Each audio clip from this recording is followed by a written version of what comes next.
Before we begin this journey into love, ego, and awareness, take a moment to subscribe to the channel, like this video, and share your thoughts in the comments. Because sometimes, a single insight can change an entire life. Now close your eyes for a moment, relax, and listen deeply. Man has searched everywhere except within himself. He has climbed mountains, built temples, written scriptures, fought wars in the name of truth, and worshipped thousands of ideas. Yet, he remains empty. Why? Because the one thing that could transform his life has never been understood deeply. Man has learned how to think, but he has forgotten how to feel. He has learned how to control, but he has forgotten how to flow. And the tragedy is that humanity speaks continuously about love without ever living it. Everywhere there are songs about love, poems about love, promises about love, prayers about love. But where is love itself? If love truly existed in human hearts, the world would look completely different. There would be less violence, less hatred, less jealousy, less loneliness. The very atmosphere of the earth would carry fragrance. Instead, human beings move like strangers. Even those who live together remain far apart inwardly. Husbands and wives sleep beside each other for years, yet their souls never meet. Friends talk endlessly, but their hearts remain closed. Families live together under one roof, while invisible walls stand between them. Why has love become so rare? The reason is simple. Man has been taught to fight against his own nature. From childhood, people are conditioned to reject themselves. Certain emotions are labeled sinful. Certain desires are condemned.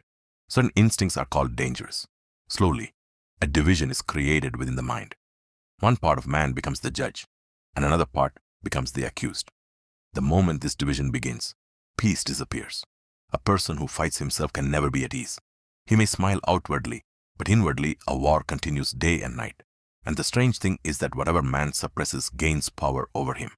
There is an old story. A poor farmer once met an old friend after many years. The friend wished to accompany him on a visit to the homes of some acquaintances, but his clothes were worn and dirty. The farmer, trying to be generous, offered him his finest garments, clothes he had saved carefully for special occasions. The friend dressed beautifully. Suddenly the farmer felt uncomfortable. As they walked through the village, everyone looked at the guest with admiration. Nobody noticed the farmer. A fire of jealousy arose inside him. At the first house they visited, while introducing his friend, the farmer suddenly blurted out, "And the clothes he is wearing are mine." Immediately he regretted it. Outside the house he apologized repeatedly. He promised himself he would never again mention the clothes.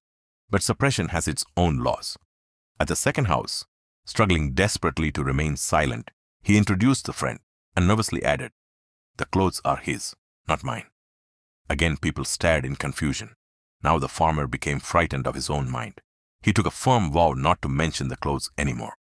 But the stronger the vow became, the more the thought occupied his consciousness. At the third house he was trembling with tension. Sweat covered his forehead. Finally, unable to contain himself, he burst out loudly, "I have promised not to say anything about the clothes." This is exactly how the human mind functions. Whatever is repressed enters the subconscious. And once something enters the subconscious, it becomes more dangerous because it works invisibly.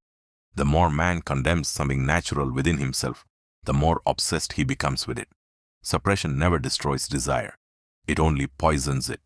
And because humanity has suppressed its natural energies for centuries, love has not flowered. Love cannot arise in a divided mind. Love needs wholeness. The first thing to understand is that all life energy is one. The same energy that becomes anger can become compassion. The same energy that becomes greed can become creativity. The same energy that appears as passion can transform into love. But transformation is possible only through awareness, never through condemnation. Look at coal. At first glance, coal appears ugly, black, worthless. Nobody decorates their home with coal. People hide it in dark corners. But hidden inside coal is the possibility of diamonds. The diamond is not separate from the coal. It is coal transformed. If you hate coal merely because it looks dark, you destroy the possibility of diamonds. The same misunderstanding exists within human beings. People reject their own energies without realizing that those very energies contain hidden treasures. Man has been taught to oppose passion instead of understanding it. And because of this inner conflict, humanity has become psychologically sick. Observe people carefully. Even their morality is filled with tension. A person who constantly represses himself cannot remain natural. Outwardly, he may appear disciplined, religious, respectable, but inwardly storms continue. That which is natural can never disappear through force. A clenched fist cannot remain clenched forever. Sooner or later it becomes tired. Then reaction comes. This is why people move continuously between extremes. One day they become saints, another day sinners. One day they control themselves completely. Another day they collapse into indulgence. Because suppression creates imbalance. Understanding creates transformation. Love is not against life. Love is the flowering of life. But before love flowers, the roots must be accepted. A tree cannot exist without roots buried in the earth.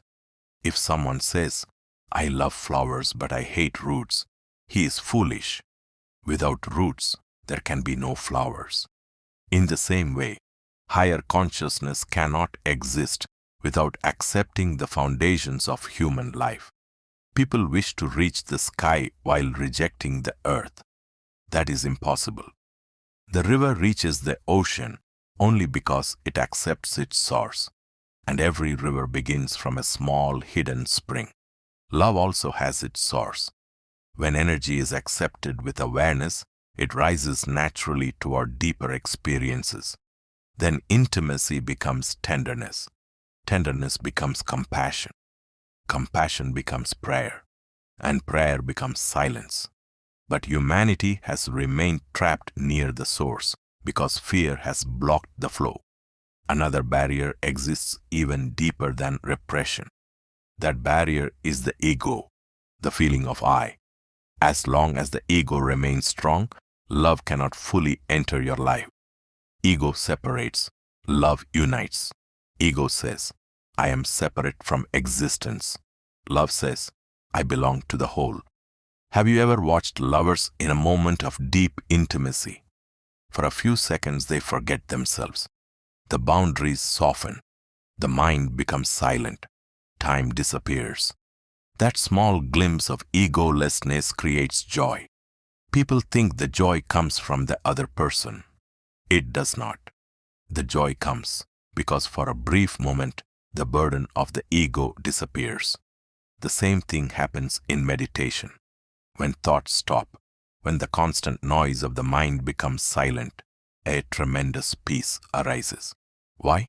Because the I is disappearing, and the disappearance of the ego is the birth of love. One ancient monk was once invited by a king. When the messenger reached him and said, "The king wishes to see you," the monk replied, "Tell the king that nobody by this name exists here." The messenger became confused, but he returned with the monk anyway. The king welcomed him respectfully and said, "Welcome, master."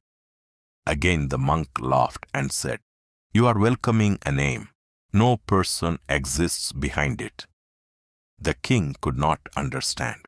The monk pointed toward the royal chariot and asked, "What is a chariot?"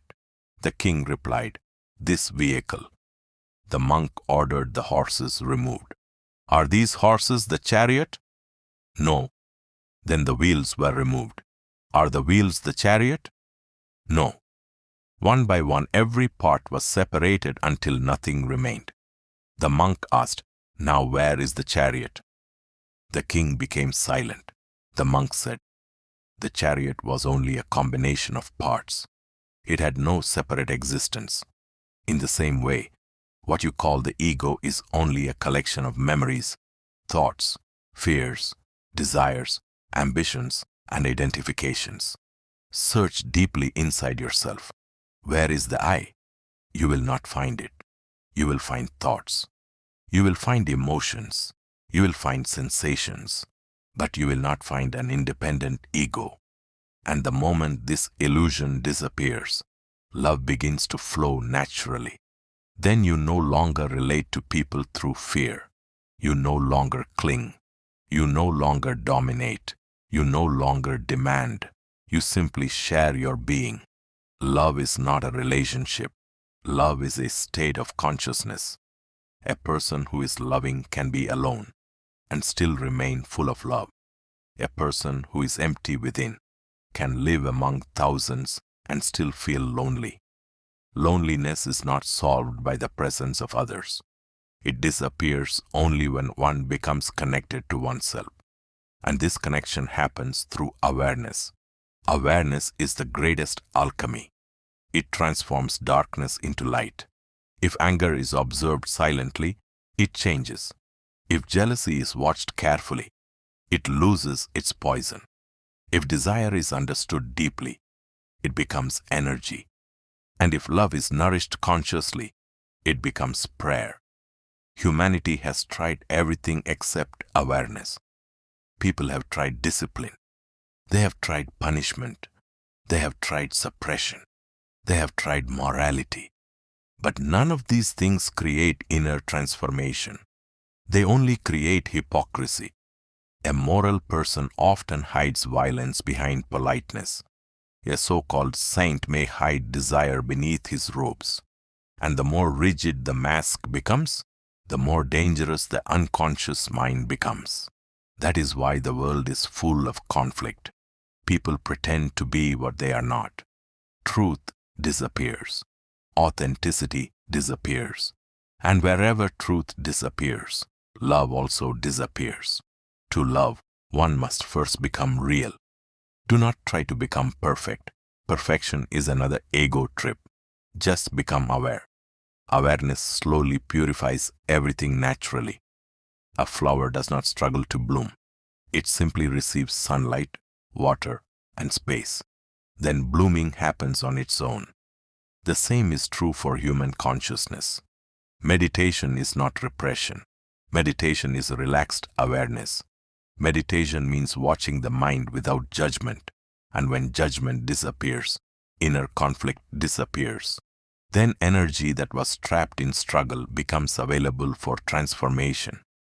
Suddenly you begin to feel lighter, more alive, more sensitive, more loving. And one day, unexpectedly, silence descends. Not the silence created by force, not the silence of discipline, but a living silence, a silence full of presence. In that silence, love flowers. And when love flowers completely, prayer is born. Then every act becomes sacred. Walking becomes sacred. Breathing becomes sacred. Touch becomes sacred. Even ordinary life becomes filled with divinity. This is the real meaning of spirituality. Spirituality is not escaping life. It is transforming life through awareness. The truly religious person is not against the body. He is not against the world. He is not against nature. He understands that existence itself is divine. The wind moving through trees is divine. The laughter of a child is divine. The song of birds is divine. The union of lovers is divine. Meditation is divine. Everything becomes sacred when seen without condemnation. The problem is not life. The problem is unconsciousness. Remove unconsciousness, and life itself becomes a doorway to truth. Then there is no need to escape anywhere. God is not far away. God is hidden inside your awareness. And love is the bridge. Love is the first step toward the divine. Without love there can be belief, but no religion. Without love there can be rituals, but no prayer. Without love there can be morality, but no transformation. Love is the fragrance of an awakened consciousness. And remember this always. Whatever you fight within yourself becomes stronger. Whatever you understand begins to transform. Accept life. Observe life. Live consciously. Then slowly the river blocked inside you will begin flowing again. And once the river begins flowing, it inevitably reaches the ocean. Love is that river. Awareness is its path. And the ocean is the divine itself.